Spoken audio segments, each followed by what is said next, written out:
ಒಬ್ಬ ಸದಸ್ಯ ಆಕ್ಟಿವಿಟಿ ರೂಮ್ಗೆ ತೆರಳಬೇಕು. ಉಳಿದ ಸದಸ್ಯ ಮನೆಯಿಂದ ಹೊರ ಕಳಿಸಲು ಇಚ್ಛಿಸಿದ್ದಲ್ಲಿ ಕೆಂಪು ಬಣ್ಣವನ್ನು ಸೂಚಿಸಬೇಕು. ಯಾರು ನಿಮ್ಮನ್ನ ಹೊರ ಕಳಿಸಲು ಬಯಸಿದ್ದಾರೆ ಎಂದು ಊಹಿಸಬೇಕು.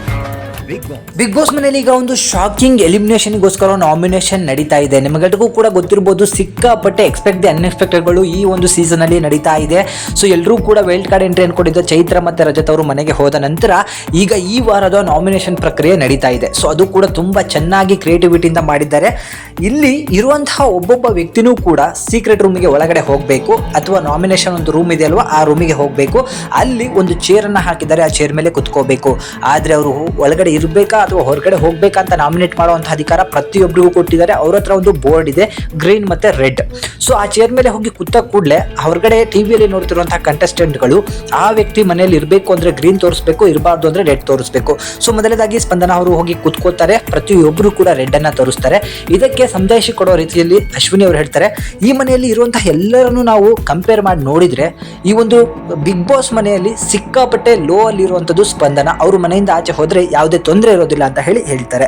ಇದಾದ್ಮೇಲೆ ಹೋಗಿ ಕೂತಂತಹ ಧನುಷ್ ಅವರ ಚೇರಿಗೆ ಎಲ್ಲರೂ ಕೂಡ ಒಂದು ಪಾಸಿಟಿವ್ ನೆಗೆಟಿವ್ ಅನ್ನೋ ರೀತಿ ಕೆಲವರು ರೆಡ್ ಅನ್ನ ತೋರಿಸ್ತಾರೆ, ಕೆಲವರು ಗ್ರೀನ್ ಅನ್ನ ತೋರಿಸ್ತಾರೆ. ಆದ್ರೆ ರೆಡ್ ಅವರು ಜಾಸ್ತಿ ಇರೋ ಕಾರಣಕ್ಕೆ ಅದಕ್ಕೆ ಒಂದು ಸಂದೇಶ ಕೊಟ್ಟಂತಹ ರಕ್ಷಿತ್ ಅವರು ಹೇಳ್ತಾರೆ, ಇವರೆಲ್ಲೋ ಒಂದು ಕಡೆ ಕೇವಲ ಟಾಸ್ಕ್ ಗಳನ್ನ ಆಡ್ಕೊಂಡೆ ಬಿಗ್ ಬಾಸ್ ಮನೆಯಲ್ಲಿ ಗೆಲ್ಬಹುದು ಅಂತ ಹೇಳಿ ಬರೀ ಟಾಸ್ಕ್ ಗಳ ಮುಖಾಂತರನೇ ಕಾಣಿಸ್ತಿದ್ದಾರೆ ಹೊರತು ಬೇರೆ ಎಲ್ಲೂ ಕೂಡ ಕಾಣಿಸ್ಕೋತಿಲ್ಲ ಅಂತ ಹೇಳಿ ಅದಕ್ಕೆ ಸಂದೇಶ ಕೊಡ್ತಾರೆ. ಅವ್ರದ್ದು ಕೂಡ ರೆಡ್ ಕಲರ್ ಬಂದ್ಬಿಡುತ್ತೆ.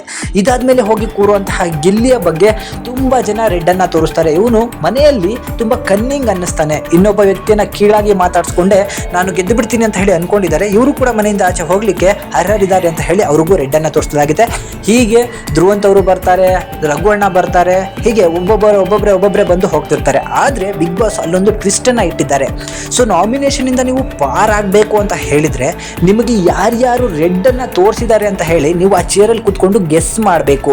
ಅತಿ ಹೆಚ್ಚು ಗೆಸ್ ಮಾಡಿದ್ರೆ ಅವರು ಈ ನಾಮಿನೇಷನ್ ತಪ್ಪಿಸ್ಕೊಂಡು ಮುಂದಿನ ವಾರ ನಾಮಿನೇಷನ್ ಇಲ್ದಂಗೆ ಜಂಪ್ ಆಗ್ತಾರೆ ಅಂತ ಹೇಳಿ ಒಂದು ಟ್ವಿಸ್ಟ್ ಅನ್ನ ಕೊಟ್ಟಿದ್ದಾರೆ.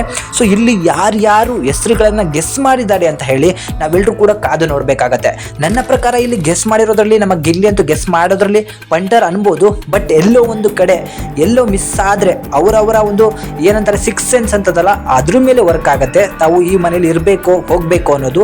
ತುಂಬಾ ಜನ ಗೆಸ್ ಮಾಡೋದ್ರಲ್ಲಿ ಎಡುತ್ತಾರೋ ಅಥವಾ ಮಿಸ್ ಆಗಿ ಗೆಸ್ ಮಾಡ್ಬಿಟ್ಟು ಉಳ್ಕೋತಾರೋ ನೋಡ್ಬೇಕು.